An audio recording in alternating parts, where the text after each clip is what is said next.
Imagine un petit enfant qui ne fait pas encore de vélo et là, c'est le temps d'apprendre à faire du vélo sans les petites roues, sans vraiment. L'enfant est tout seul sur le vélo. Option A, on l'aide avec un mindset positif. OK, tu tomberas jamais. Nous, on ne tombe pas. Nous, on est des gagnants. Nous, on est des winners. Donc, go, go, go, ça va réussir, ça va être facile. Option 1. Option 2, sais-tu quoi?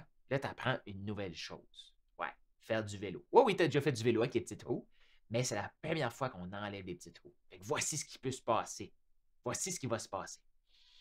Tu vas tomber. Ouais, tu vas tomber. Et là, tu vois, là, tu sais, tu as la route. Fait que je t'invite le plus possible à te tenir sur le bord de la route. Pourquoi? Parce qu'il y a des voitures. OK? Et là, oui, oui, ça va zigzaguer ton truc, mais c'est pas grave. Papa est là, maman est là. OK? Si tu sens que tu tombes, quand tu vas sentir que tu tombes, pas si, mais quand tu vas sentir que tu tombes, il y a le gazon, là. Ton premier réflexe, c'est d'aller, boum, sur le gazon. Ouais, tu veux tomber sur le gazon. OK? Et si, disons, que tu n'as pas le temps de tomber sur le gazon, et tu tombes sur la route, ça se peut que tu te fasses mal. Ah, je sais que c'était peu, hein? Mais imagine, OK? Regarde ton grand frère, ta grande soeur, ou regarde les autres enfants du quartier. C'est excitant de les voir se promener à vélo tout seuls comme des grands. Oui, oui, oui. Mais toi, tu es une grande maintenant. Tu es un grand maintenant. Et là, ben, pour devenir ça, ben, eux aussi, ce qu'ils ont fait, ils ont tombé. Oui, oui. Puis, ça se peut que ça ait fait mal. Faites-en pas. Papa est là, maman est là. Si tu te blesses, on est là. On va prendre soin de toi. Puis, on va peut-être pleurer ensemble. Mais rappelle-toi de cette chose-là. OK? Quand tu vas tomber, que ce soit sur le gazon, que ce soit sur l'asphalte, que tu te fasses mal, on va se relever et on va réembarquer sur le vélo. Ouais. Puis après, ça se peut que tu retombes, mais qu'est-ce qu'on va faire? On va prendre soin de ce qui est là, on va se relever et on va rembarquer sur le vélo. Ouais. Et là, dans quelques mois, là, de quelques semaines, quelques journées, là, tu vas me regarder, tu vas dire hey, regarde-moi, papa, regarde-moi, maman. Je fais du vélo toute seule, comme une grande. Je fais du vélo toute seule, comme un grand. Et là, on va célébrer ça. Tu vois-tu ça? Ah oui, oui, je le vois, je le vois. OK. Maintenant, embarque sur le vélo. Quelle des deux options est mieux?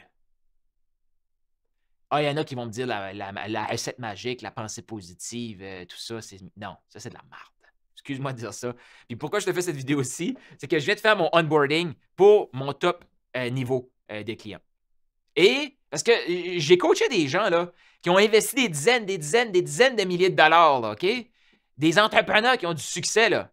Et parce que le marketing leur fait croire que c'est super facile, ben eux, là, c'est comme le mindset 1, là. C'est comme, OK, je vais mettre ça en place, tout va être super, je vais parler avec des clients, pas d'appel de vente, juste un texto, la personne me dit, OK, hey, s'il te plaît, envoie-moi ton lien de 15 000 puis là, ils vont payer, puis ça va être kumbaya, il n'y aura jamais, jamais d'embûche, d'accroche, rien, ça va être super fluide, boum, je suis millionnaire.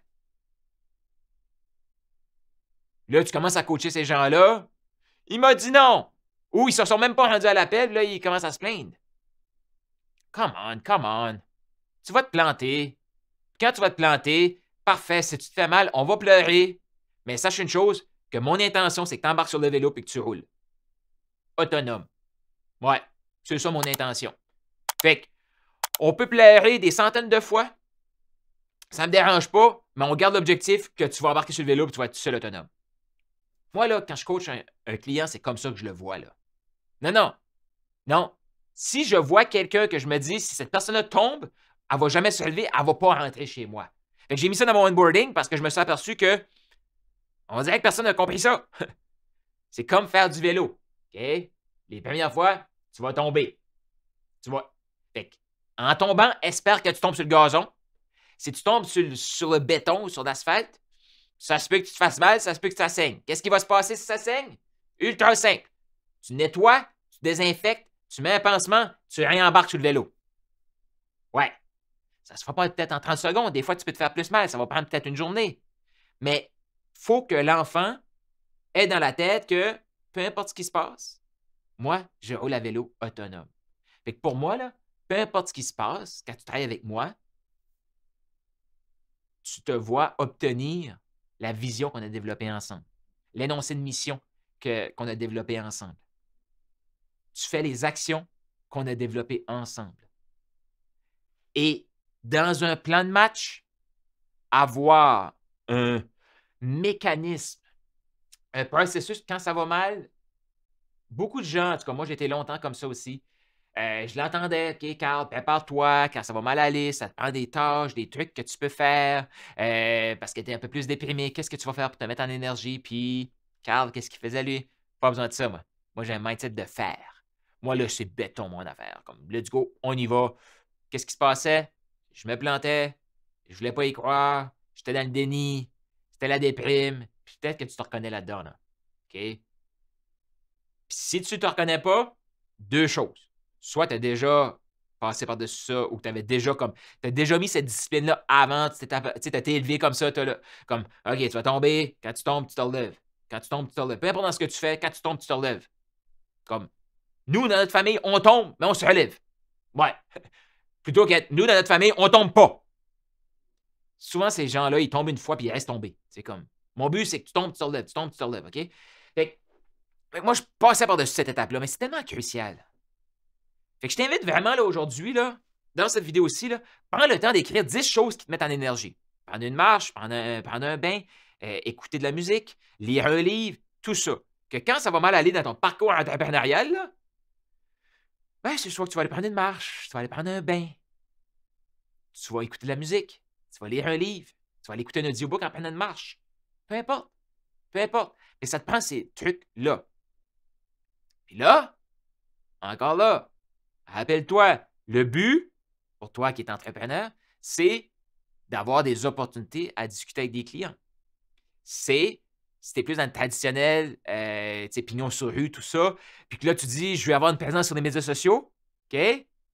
Ben, tu as une entreprise qui fonctionne super bien, puis j'ai beaucoup de clients qui sont comme ça. Ils fonctionnent super bien, mais là, ils veulent développer la compétence de faire des vidéos, développer la compétence de communiquer. Mais dans leur programmation, ils ne sont pas bons, tout ça.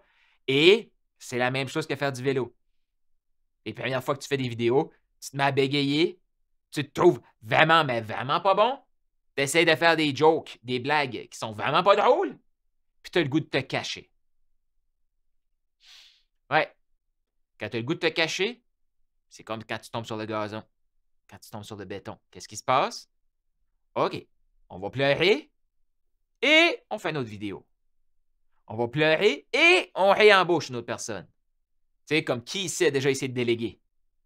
Je te le dis tout de suite. Les premières personnes que tu vas déléguer à, ça ne fonctionnera pas. Si ça fonctionne avec la première, la deuxième, ça ne fonctionnera pas. Mais à un moment donné, ça va se planter, cette affaire-là. Ça va se planter. Qu'est-ce qu'on fait? On prend nos responsabilités et on continue. Ça, là, c'est pas. Je vais dire, c'est pas. On va pas l'entendre, mais qui ici sent que ça fait du bien? Tu sais, de savoir que. Puis surtout, tout de suite, si tu m'écoutes, puis ça fait comme. Ça va vraiment bien tes affaires, là. C'est le temps de faire ta liste de choses à faire quand ça va mal aller. Parce que ça va arriver. Je suis pas un prophète de malheur ici, là. OK? Mais pense-y, là. OK? Imagine. Ce mindset-là de vélo, on le perd.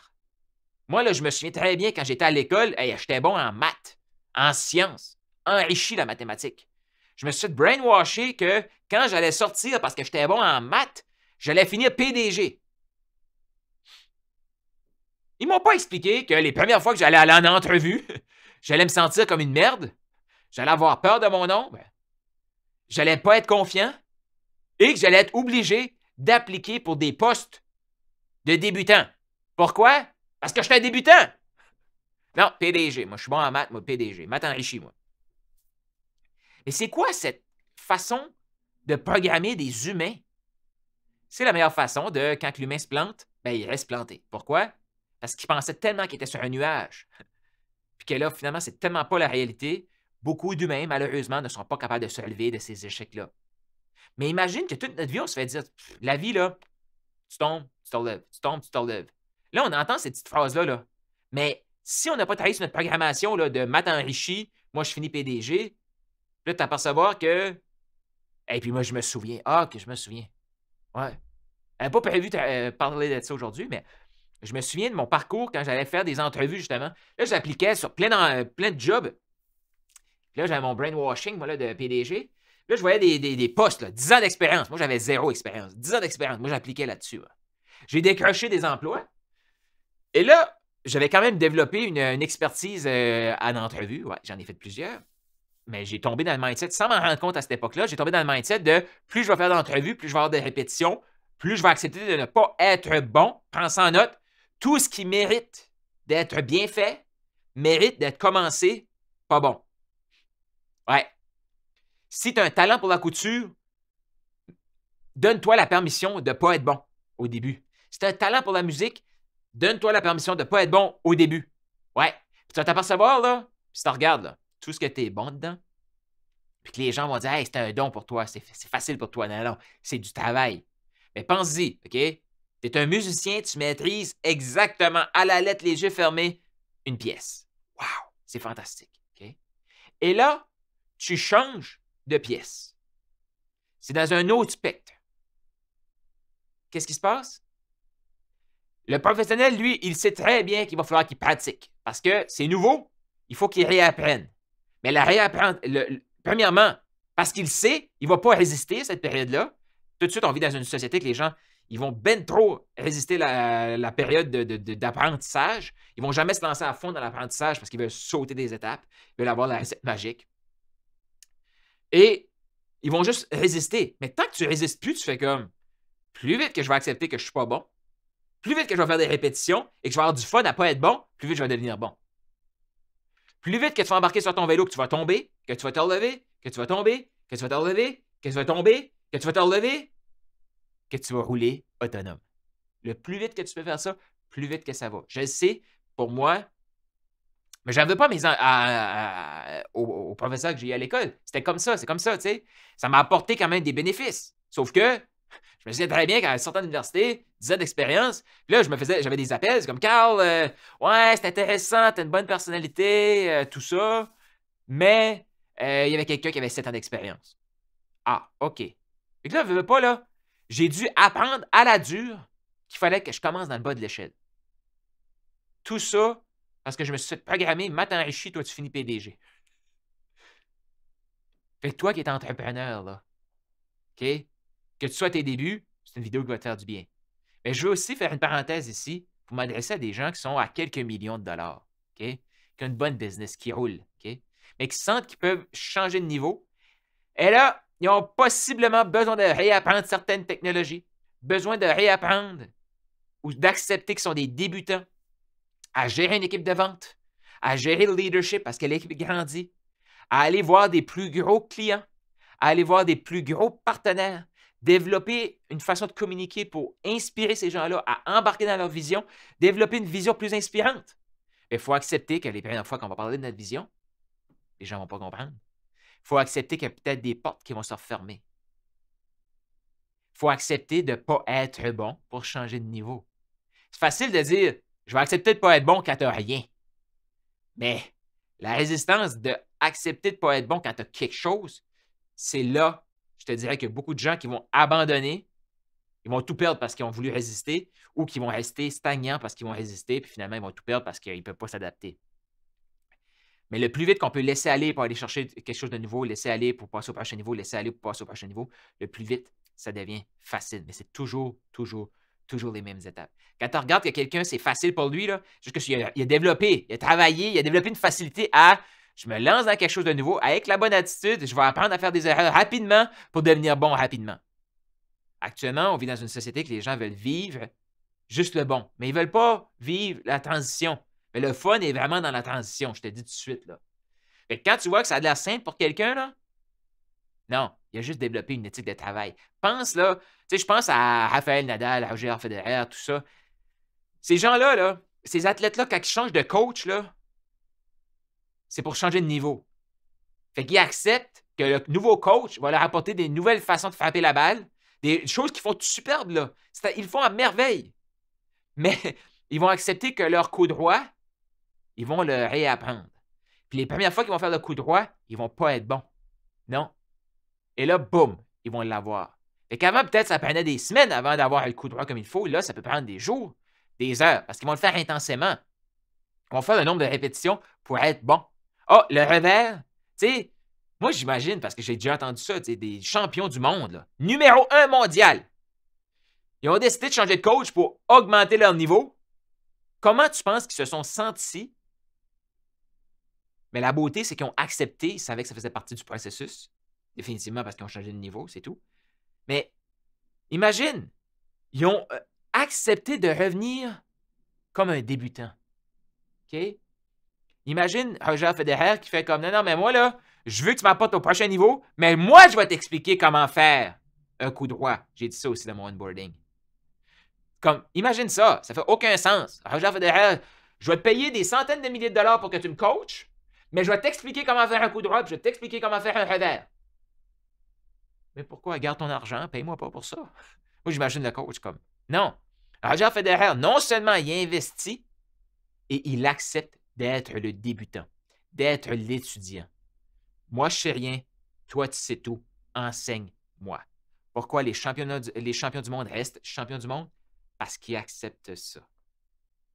Éventuellement, évidemment, ils vont vieillir, là, ça ne marchera plus, mais ils acceptent d'être des éternels débutants.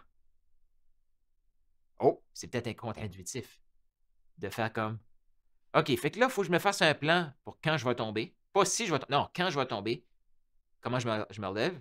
Et il faut que j'accepte d'être un éternel étudiant, un éternel débutant. Parce que j'apprends toujours des nouvelles choses. Un éternel débutant, ça ne veut pas dire que tu vas réapprendre à, exemple, prendre une gorgée d'eau. Là, tu te renverses sur toi parce que t'es comme les premiers, là, les enfants qui, je veux moi aussi, je veux boire dans un verre de grand. Là, ils renversent tout sur eux. Ah, OK, on apprend. Mais si je te fais une vidéo, je fais comme, je vais boire comme un grand, puis je renverse tout sur moi, c'est pas très, comme, attrayant, OK? Mais j'ai accepté que j'étais débutant là, j'ai appris, bon, c'est fait, j'ai appris. Je vais pas redevenir débutant dans quelque chose que j'ai déjà maîtrisé. Mais si je veux être plus performant, exemple, pour faire des vidéos, pour faire des appels de vente, tout ça, ben, je vais dire, bon, je te paye, toi, moi, je suis l'étudiant. Moi, je suis le débutant. Entre les deux, tu es l'expert, je suis le débutant. C'est l'attitude à avoir quand on paye un coach. Que ce soit moi ou que tu décides d'aller ailleurs. Tu sais, il y a beaucoup de gens qui viennent vers moi actuellement qui sont dans le traditionnel puis qui veulent amener une façon différente, innovante dans leur marché, d'utiliser du marketing différent, d'amener leur équipe de vente à faire des choses différentes, de leader leur équipe de façon différente avec des visions plus positives, plus inspirantes. Il avait peur de laisser aller, tu sais, comment, mais si je change de niveau, Carl, j'aurais plus de temps.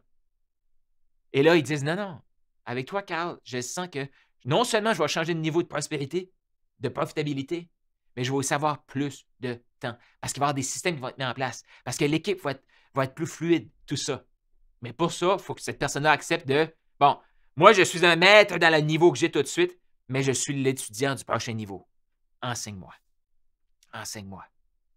Ça ne peut pas fonctionner avec quelqu'un qui va faire comme, moi, je suis un maître dans ce niveau-là, puis je vais te dire exactement comment prendre ce niveau-là puis l'amener à ce niveau-là. Non. Fais-le tout seul. Tu n'as pas besoin de payer pour ça, fais-le tout seul. Il faut accepter qu'on est des débutants. Fait que là, je te résume cette vidéo-ci. 2 points importants. Prépare-toi pour quand tu vas tomber, pas si tu vas tomber, quand tu vas tomber. 10 éléments qui te mettent en énergie, qui te disent, OK, je sais que ça va pas bien, mais je sais que si je fais ça, ça va bien aller. Ça va mieux aller après. Je sais que le moment où est-ce que tu vas dire, OK, je vais aller faire ça, ça ne te tentera pas. C'est normal, ça ne te tentera pas, c'est normal. Mais est-ce que tu vas le faire? Ça, c'est ta responsabilité. Pour changer de niveau, accepte. Il faut que tu acceptes que tu es le débutant, que tu es l'étudiant. Pour prospérer, pour changer de niveau. Ça veut dire qu'il y a une façon de laisser aller. Ça ne veut pas dire de laisser aller tout, parce que tu as de l'expérience. Comme moi, là, c'est écrit ici, maximise. Maximise, c'est maximiser ce qui est déjà là. La majorité des clients, pas la majorité, tous mes clients, moi, il faut que je les vois comme là par rapport à moi. Moi, je suis là, eux sont là par rapport à moi sur plein d'aspects. Mais l'élément qui me paye pour, par exemple, stratégie, marketing, vente, leadership, vision, l'aspect qu'on va travailler ensemble, moi, je suis là, eux, ils sont là. Eux, ils veulent apprendre de moi. Si j'ai rien à leur apprendre, c'est comme, il va voir quelqu'un d'autre, tu sais. Mais s'ils viennent spécifiquement travailler avec moi, c'est comme ça. Mais, je vais reconnaître toute l'expérience qu'ils ont. Là. Parce que je coach des gens, des fois, je fais comme, hey, t'as bien plus d'expérience que moi. Là. Comme ça fait 10 ans que tu as des employés. Ça fait 10 ans que tu enroules du monde, là, du monde qui rentre, qui sort. Moi, j'ai pas tu sais, j'ai des petites équipes, mais tu sais, comme toi, tu as des dizaines, des vingtaines d'employés. Beaucoup plus d'expérience pour moi que moi là-dessus. C'est pour ça qu'ils m'embauchent. Mais pour mobiliser une équipe, par exemple, peut-être que là, la même équipe, boum, comment on fait pour l'amener au prochain niveau? On réaligne ce que eux veulent. C'est quoi leur vision à eux? Comment on insère ça dans ta vision à toi? Oh! Là, ça se peut que mon expertise va tout révolutionner. Mais on va maximiser ce qui est déjà là. On va multiplier les talents qui sont déjà là. On va créer le momentum qu'il n'y avait pas avant. Mais mes clients, ils ont déjà un momentum. Comme Roger Federer, quand il change de coach. Il ne change pas de coach parce qu'il ne sait pas comment faire un revers. Non. Il change de coach parce qu'il est excellent à faire un revers. On s'entend que Roger Federer, là, pour garder un bon niveau de tennis, il n'a pas besoin de payer pour un coach. Mais pour être le meilleur, il choisit de payer pour un coach. Comme toi qui es le top entrepreneur. Possiblement. Ben, j'espère. Tu n'as pas besoin de moi pour être un top entrepreneur. Mais pour changer de niveau, tu désires travailler avec moi ou un autre coach. Mais investis dans un coach quand tu es prêt, tu as déjà ton mécanisme, et quand tu es prêt à être l'étudiant, le débutant, dans l'aspect que tu vas travailler avec ce coach-là. Voici le conseil que je te donne aujourd'hui. Fait que si tu veux changer de niveau, je reviens avec l'analogie du départ. Peut-être que tu n'aimes pas ça, mais selon toi, lequel des deux qui est le meilleur parent? Le parent qui va mettre dans la tête de son enfant qu'il ne va jamais tomber, jamais tomber, jamais tomber, jamais tomber, jamais tomber, et que l'enfant tombe, on le sait qu'il va tomber. Et là, il fait une dépression, il ne sait plus ce qui se passe, il ne s'attendait pas à ça. Ou l'enfant qui est préparé. Préparé, il sait qu'il va tomber. Quand il va tomber, soit il va tomber sur le gazon, ça ne fera pas mal, youpidou. On est tombé, on se relève. Ça a peut-être fait mal à l'ego, mais on s'en fout, on se relève. Pourquoi? Parce que le but, c'est d'être autonome. OK. Ça se peut qu'il tombe sur la route. S'érafle, ça saigne. Petite éraflure, on nettoie, on désinfecte, on met un pansement, on réembarque. On continue. Autonomie. Une grosse blessure, on nettoie, on désinfecte, on prend le temps de récupérer et oui, on réembarque. Autonomie. Garde ta vision en place. Donne-toi la permission d'aller chercher ceci.